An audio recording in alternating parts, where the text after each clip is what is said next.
To understand this story, you need to know what a tariff is.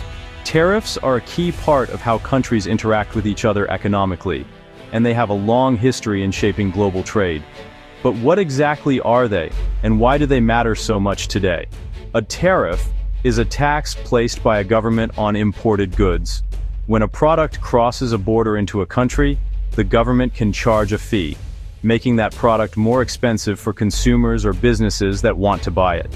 For example, if you buy a TV made overseas, a tariff makes it more expensive when it arrives in the US.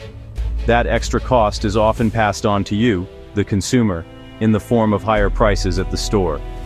The idea is to encourage people to buy domestic products, protecting local industries and jobs.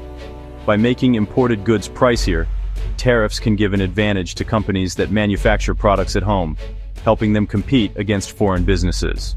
Supporters argue that tariffs can help small businesses and workers by keeping jobs in the country and supporting local economies. They see tariffs as a way to level the playing field when foreign competitors have lower labor costs or fewer regulations. For years, countries have lowered tariffs to make goods cheaper and trade easier. This has led to more choices for consumers and helped businesses sell their products around the world. Lower tariffs have been credited with fueling economic growth and making everyday items more affordable. But not everyone benefits equally, and some industries can struggle to compete. But tariffs remain a tool for governments, especially when they feel other nations are playing unfairly. If a country believes its trading partner is cheating or not following the rules, it might use tariffs as leverage. Tariffs can target specific products or countries, and raising them can mean higher prices for consumers, but help struggling local manufacturers. Sometimes tariffs are used to send a political message or to protect industries considered vital for national security. The risk? Tariffs can trigger trade wars. One country raises tariffs, the other retaliates, and costs rise for everyone. These disputes can escalate quickly, affecting not just businesses, but also workers and families. This uncertainty disrupts business planning and global supply chains. Companies may delay investments, lay off workers, or even move operations to other countries to avoid tariffs. So, when the Supreme Court reviews presidential tariffs, it's not just legal theory. It affects the price of your groceries, your car, and your phone. Everyday Americans feel the impact in their wallets, sometimes without even realizing it. It's about the balance of power between the president, Congress, and the courts. Who gets to decide how and when tariffs are used? These decisions can set important precedents for the future. The outcome shapes the economy and the rules for years to come. Investors, businesses, and workers all watch closely, knowing that a single decision can ripple through the entire global market. That's why this story matters far beyond the courtroom. Tariffs are more than just taxes. They're powerful tools that can change the course of economies, influence international relationships, and affect the lives of millions of people every day. When President Trump returned to office in 2025, the political landscape was already tense, with debates raging over the future of American industry and global trade. The country was still grappling with the aftershocks of previous trade wars, and many wondered what direction the new administration would take. Almost immediately, he made reshaping trade a top priority, determined to fulfill campaign promises of protecting American jobs and industries. The administration's message was clear: it was time to put America first, even if it meant upending decades of established trade relationships. To achieve this, President Trump invoked the International Emergency Economic Powers Act, or IEEPA, a law originally designed to give presidents special authority during national emergencies, such as threats to national security or foreign policy crises. But this time, it was being used in a way never seen before. The first wave of action targeted countries like China and Mexico, with the administration arguing that unfair trade practices and economic threats justified declaring a national emergency. Tariffs were imposed swiftly, sending shockwaves through international markets. Soon after, the administration announced the so-called Liberation Day tariffs, a sweeping 10% tax on nearly all imports, with the stated goal of encouraging domestic production and reducing reliance on foreign goods. There were even plans to raise these tariffs further if trading partners did not comply with new demands.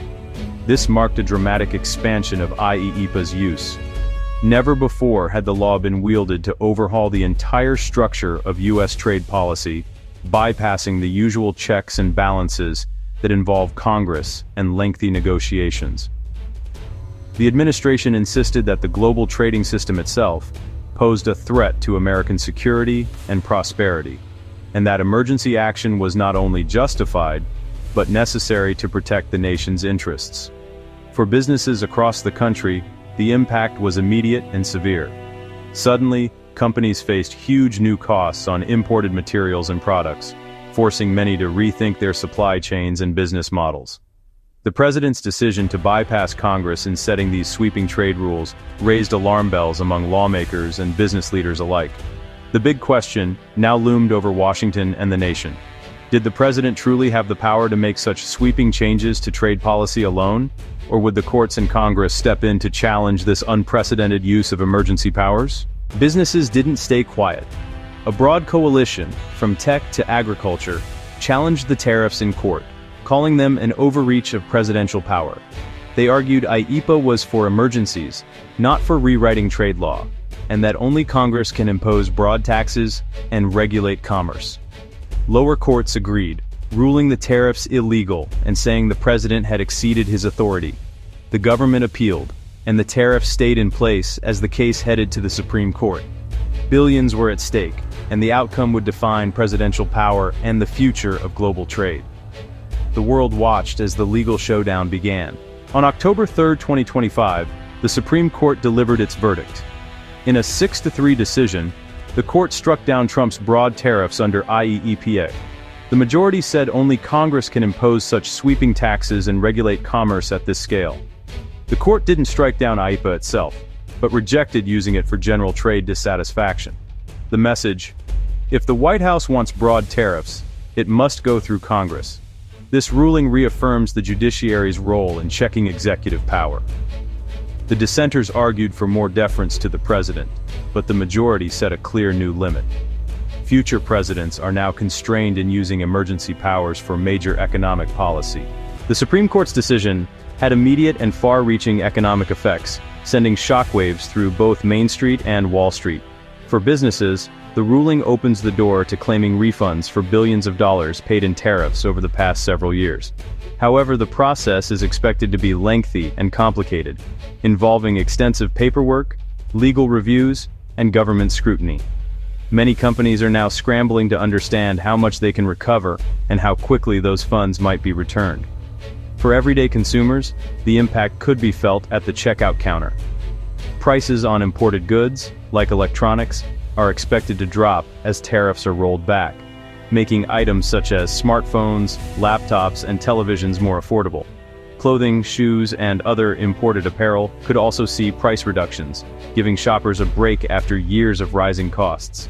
Even groceries and household essentials, many of which are sourced from abroad, may become less expensive, easing the strain on family budgets. Previously, these tariffs acted as a hidden tax, quietly costing the average American household over $1,300 in 2025 alone. With their removal, families could see real savings over time. Wall Street responded with a surge of optimism. Investors cheered as the ruling removed a major source of uncertainty that had weighed on markets for years, boosting confidence in future growth. Global markets rallied as well, and companies that rely heavily on imports saw their stock prices climb, reflecting hopes for higher profits and smoother international trade. America's trading partners are now preparing to unwind their own retaliatory tariffs, which could further boost global economic growth and restore stability to international supply chains. Still, the administration is already exploring new ways to pursue protectionist policies, signaling that the debate over trade is far from settled. The trade conflict isn't over, but the rules of the game have changed, and both businesses and governments are adjusting to the new landscape. As the world watches closely, the next moves from Washington and its trading partners will shape the future of the global economy. The Trump administration quickly pivoted after the ruling. Instead of IEEPA, they turned to Section 232 of the Trade Expansion Act, which allows tariffs if imports threaten national security. This law requires industry-specific investigations, making it harder to challenge in court. New tariffs on lumber and furniture were announced just before the Supreme Court's decision. The administration is accelerating investigations into sectors like semiconductors and medical equipment. The strategy: replace one broad tariff with a series of targeted ones. This creates new uncertainty for businesses, as tariffs could now appear industry by industry. The White House remains committed to using every legal tool to reshape trade. The Supreme Court's decision sparked fierce debate. The White House called it a blow to American manufacturing and national security. Officials warned it weakens the president's leverage in trade negotiations. Business groups celebrated, calling it a victory for the rule of law and for consumers. Congress was split. Some praised the check on executive power, others called it judicial overreach. The ruling exposed deep divisions over who should control trade policy. The debate over presidential authority and economic strategy is far from settled. The Supreme Court's decision marks a turning point in American trade policy. It limits the president's ability to use emergency powers for broad tariffs, forcing a return to traditional legislative processes. Trade disputes will likely become more targeted, with Congress playing a bigger role. Businesses must now adapt to a patchwork of sector-specific tariffs and shifting rules. Lawmakers may seek new legislation to clarify or limit presidential trade authority.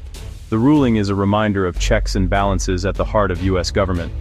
One legal battle is over, but new political and economic questions have emerged. The story of America's role in global trade is entering a new, uncertain chapter.